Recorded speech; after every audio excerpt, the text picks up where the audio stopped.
warahmatullahi wabarakatuh. Waalaikumsalam warahmatullahi wabarakatuh. Terima kasih Bapak Ibu yang sudah berhadir untuk menyaksikan simulasi fasilitasi dari saya.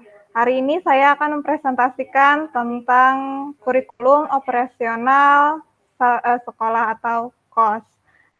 Saya izin share.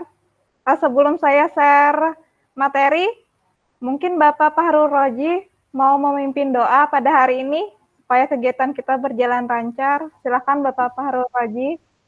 Terima kasih Bapak Ibu yang ulun hormati. Marilah kita bersama-sama sejenak menundukkan kepala, memanjatkan doa kepada Tuhan Yang Maha Esa sesuai dengan kepercayaan kita masing-masing. Berdoa mulai. Selesai. Terima kasih Bapak Fahrul Roji. Selanjutnya saya boleh minta tolong Ibu Anugrah untuk memimpin ice breaking pada hari ini. Silakan Ibu Anugrah. Ya baik. Untuk ice breaking hari ini,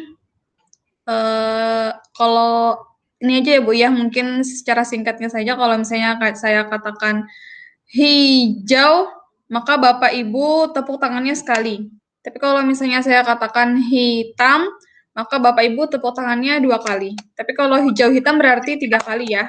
Bisa ya Bapak Ibu? Mari kita coba. Hitam. Ya, kalau hitam 2 kali ya. Hijau. Hitam hijau. Hitam hijau. Hitam hijau. Hijau.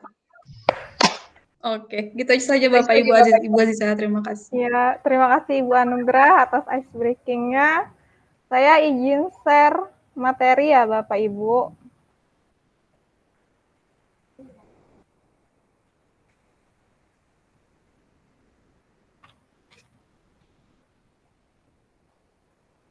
Sudah muncul kah?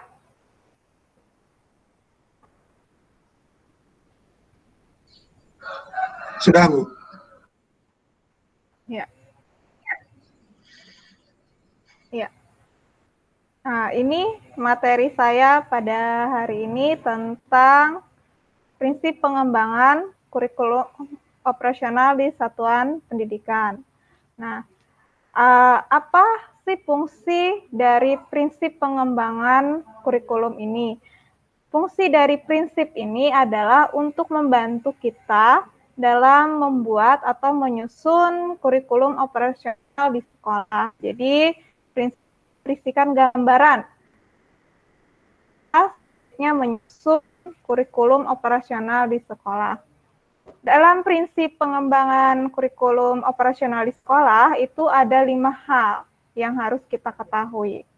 Yang pertama, berpusat pada peserta didik. Nah, maksudnya pembelajaran itu harus memenuhi potensi, kebutuhan perkembangan, dan tahapan belajar, serta kepentingan dari peserta didik. Yang jelas, yang harus berujukan pada profil pelajar Pancasila. Kemudian yang kedua adalah kontekstual, menunjukkan kekhasan dan sesuai dengan karakteristik satuan pendidikan, konteks sosial, budaya, dan lingkungan, serta dunia kerja dan industri. Yang ketiga, prinsipnya adalah esensial. Esensial yaitu semua unsur informasi penting atau utama yang dibutuhkan oleh para pemegang kepentingan tentang kurikulum yang digunakan di satuan pendidikan dapat diperoleh di dokumen tersebut. Bahasanya lugas, mudah dipahami, tidak ada pengulangan naskah atau kutipan yang sudah ada di naskah lain. Kemudian, setelah esensial, akuntabel, artinya dapat dipertanggungjawabkan karena berbasis data dan aktual, sesuai data yang ada di sekolah kita.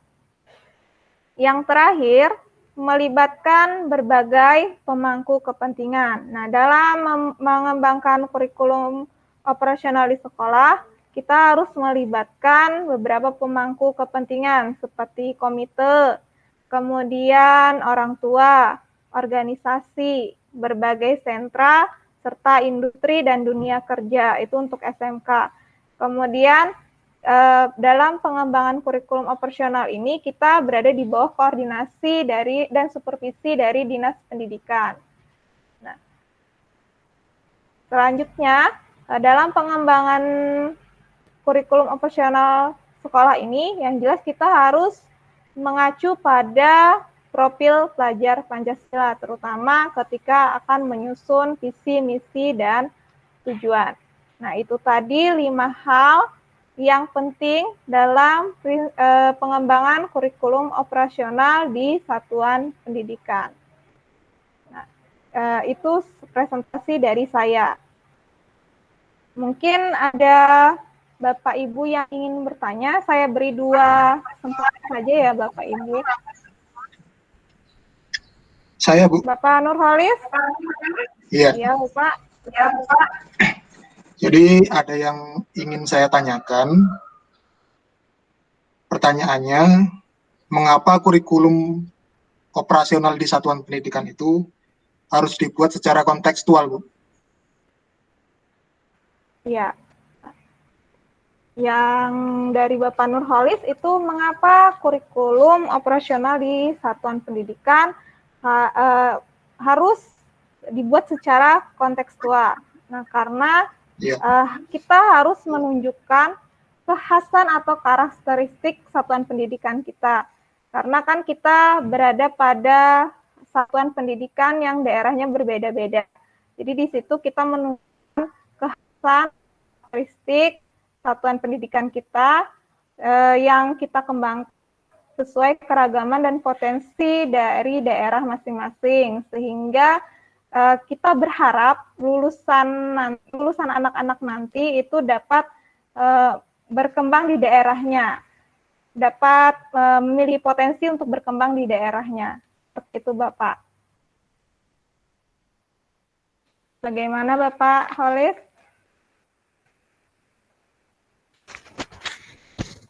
Halo, Bapak Holis? Iya, Bu. Terima kasih, Bu. Bisa dipahami. Ya. Ada lagi, Bapak Ibu? Mungkin satu pertanyaan Bu lagi. Azizah? Bu Azizah, Ya, saya Bu mau Anugrah. bertanya, boleh? Ya. Silakan. Pertanyaannya, saya masih belum terlalu paham, Bu, maksud prinsip pengembangan kurikulum operasional sekolah secara esensial ini seperti apa? Ya, secara esensial. Jadi, secara esensial di sini maksudnya adalah unsur-unsur penting yang dibutuhkan dalam pemegang kepentingan itu harus kita masukkan dalam pengembangan kurikulum. Hal-hal penting apa yang harus kita masukkan ke dalam pengembangan kurikulum? Misalnya, dalam dokumen kurikulum itu kan perlu adanya landasan hukum. Nah, kita harus memasukkan landasan hukum yang berkaitan tentang kurikulum. Misalnya karena kita sekolah penggerak, kita masukkan kurikulum yang berkaitan tentang sekolah penggerak. Apa landasan hukumnya? Tetapi tidak perlu dijabarkan, cukup masukkan misalnya undang-undangnya nomor berapa, seperti itu. Itu kan yang penting. Kemudian di dalam kurikulum itu kita menggunakan bahasa yang mudah dipahami. Ketika dibaca oleh siapa saja mereka paham, bisa mengerti isi dari kurikulum sekolah kita. Kemudian hal-hal penting yang kita masukkan lainnya, seperti tentang profil sekolah, orang-orang harus tahu bagaimana profil sekolah kita. Jadi orang-orang bisa memahami isi kurikulum kita, apa gambaran dari kurikulum di sekolah kita, seperti itu. Mungkin seperti itu, Ibu Anugrah. Ya, baik Bu, terima kasih atas jawabannya. Ya. Mungkin itu saja yang bisa saya sampaikan. Mudah-mudahan bisa dipahami ya Bapak Ibu. Selanjutnya, sebelum menutup kegiatan presentasi saya pada hari ini, Saya minta mungkin ada yang mau ice breaking lagi sebelum menutup. Mungkin Bu Rusma mau memberikan ice breaking. Kita bagaimana dengan menyambung kata ice breaking-nya? Oh, boleh. Mau?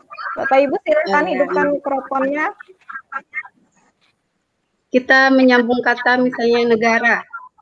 Kalau misalnya saya bilang negara Banjarmasin, akhirannya N, berarti yang siapa yang bisa nanti boleh disambung. Misalnya Banjarmasin N.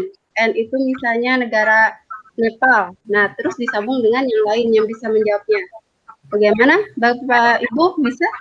Boleh negara atau kota Bisa, ya, Bu. Bu? Ya, saya mulai Negara, dulu. Bu, ya. Misalnya mulai dari saya dulu. Negara Denpasar. Bisa Rusia, ada misalnya. Ya, terus Pak Holis lagi. Rusia, A. Terus Pak Holis memberikan ya A. lagi. Amerika. Iya. Saya. Oke. Argentina. Iya. Gimana Pak Raji? Afghanistan. Iya. Nah, gitu Iya. saja. Terima kasih. Oke. Terima kasih Ibu Rusma. Untuk menutup kegiatan presentasi pada hari ini, sebaiknya kita berdoa kembali Bapak Ibu ya. Mungkin saya bisa minta tolong Bapak Harun Roji lagi untuk membacakan doa. Marilah kita bersama-sama kembali menutup kegiatan kita untuk hari ini. Berdoa dengan disertai doa. Mudah-mudahan apa yang kita terima hari ini menambah pengetahuan kita ke depannya. Berdoa mulai. Selesai. Terima kasih Bapak Harun Roji. Terima kasih Bapak Ibu atas partisipasinya dalam kegiatan presentasi hari ini. Salah hilap saya mohon maaf. Wabillahi taufiq wal hidayah. Wassalamualaikum warahmatullahi wabarakatuh. Waalaikumsalam warahmatullahi wabarakatuh. wabarakatuh. Terima kasih, Bu. Semangat Bapak Ibu, semangat. Semangat.